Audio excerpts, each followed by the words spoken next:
안녕하세요. 전설의 현장을 찾아가는 최 PD입니다. 저는 경상북도 영양군 일산 자락에 있는 황씨 부인당을 찾아왔습니다. 그런데 이곳에 와보니 황씨 부인당은 없고 저렇게 산령각만 있습니다. 황씨 부인당은 원래 있던 장소에서 이전하여 지금은 저곳에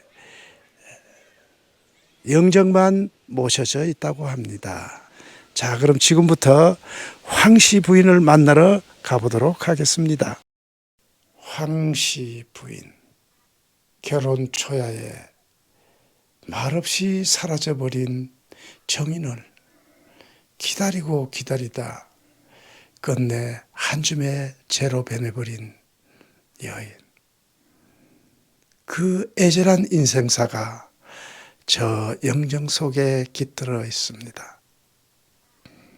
오늘은 황씨 부인당에 얽힌 전설을 들려드리겠습니다.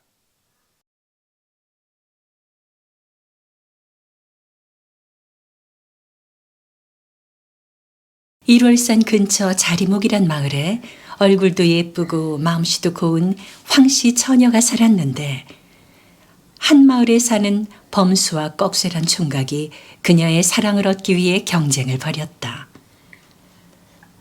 범수는 타지에서 온 청년으로 남의 집 머슴살이를 하며 착실히 돈을 모아 논밭도 사고 장가미천을 마련한 자수성가형 청년이었고, 꺽쇠는 자리목 토박이로 나무꾼 출신이었다.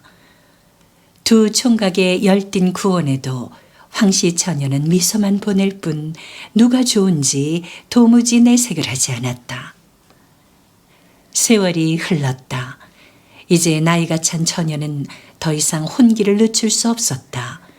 결정을 내려야 할 순간이 온 것이다.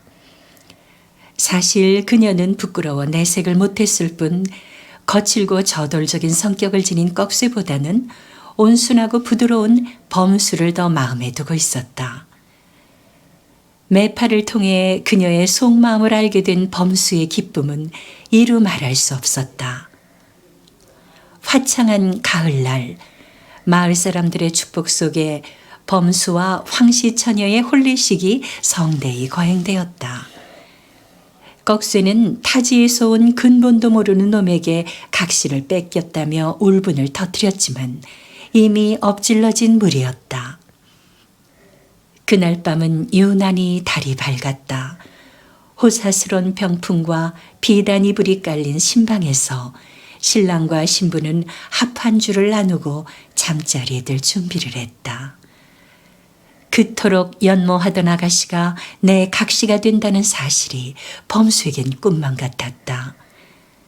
살포시 미소 짓고 있는 신부의 족두리를 벗기고 떨리는 손길로 신부의 속적삼을 벗기기 위해 옷걸음으로 향하던 범수의 동작이 문득 멈추었다.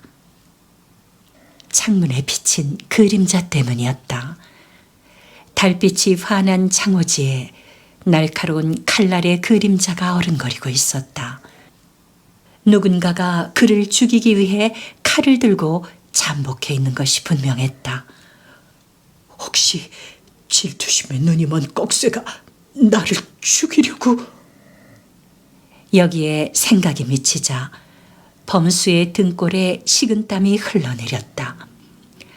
겁에 질린 범수는 앞뒤 가릴 새도 없이 신부도 버려둔 채 허겁지겁 도망을 쳤다. 그리고 일월산을 벗어나 어디로인지 사라지고 말았다. 황씨 처녀는 영문도 모른 채 신랑을 기다리며 첫날 밤을 꼬박 뜬 눈으로 세웠다. 세월이 속절없이 흘렀다. 먼 곳으로 도망친 범수는 그곳에서 털을 잡고 새 장가를 들었다. 옛 상처를 잊으려는 듯 열심히 살았고 부부 사이 금술도 좋았다.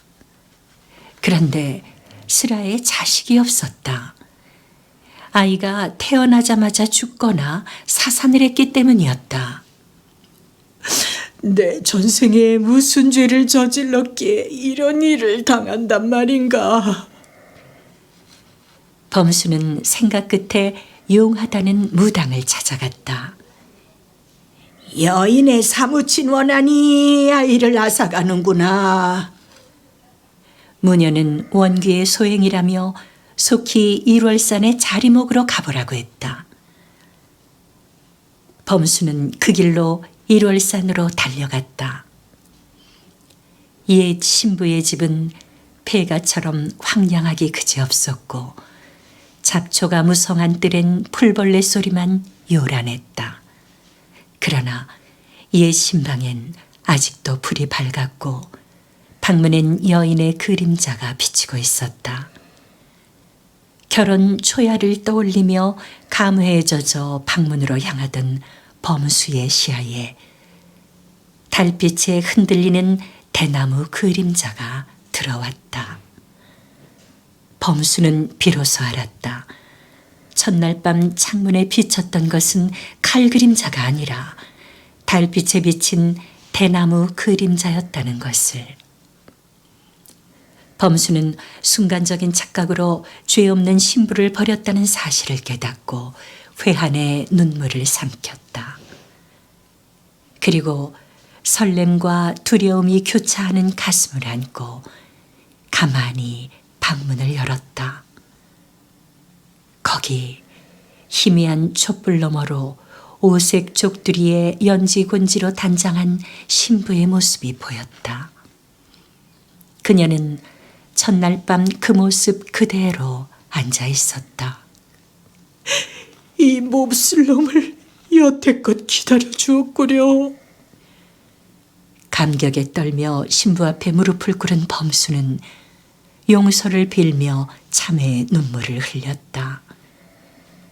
그녀는 슬픈 눈으로 낭군을 바라볼 뿐 말이 없었다.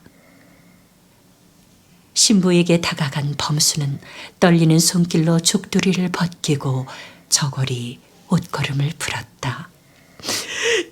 여보. 범수는 더 이상 참을 수 없는 듯 그녀를 와락 껴안았다. 그 순간 신부의 몸은 스르르 무너지며 재로 변하고 말았다. 이럴 수가. 범수는 넋을 잃고 통곡하였다.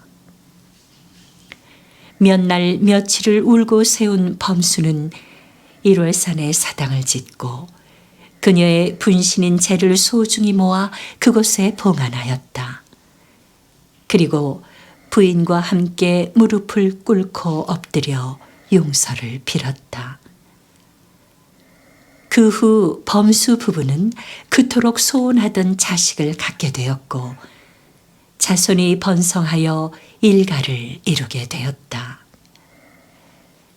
사람들은 이 당집을 황씨 부인당이라 불렀는데 이곳에서 빌면 반드시 아이를 갖게 된다고 하여 해방 전까지만 해도 자식 갖기를 바라는 여인들의 발길이 끊이지 않았다고 한다.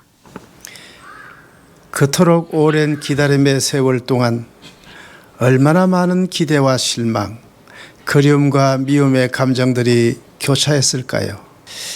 이고장 출신의 시인 조지훈은 이 슬프고 가슴 아린 전설을 소재로 성문이란 시를 남겼습니다. 당신의 손길만 스쳐도 소리 없이 열리는 돌문이 있습니다. 무사람이 조바심치나 굳게 닫힌 이 돌문 안에는 석벽 난간 12층계 위에 이제 검푸른 이끼가 앉았습니다. 몇 말리 굽이치는 강물을 건너와 당신의 따순 손이 저의 목덜미를 어루만질 때 그때야 저는 이유도 없이 한줌 티끌로 사라지겠습니다.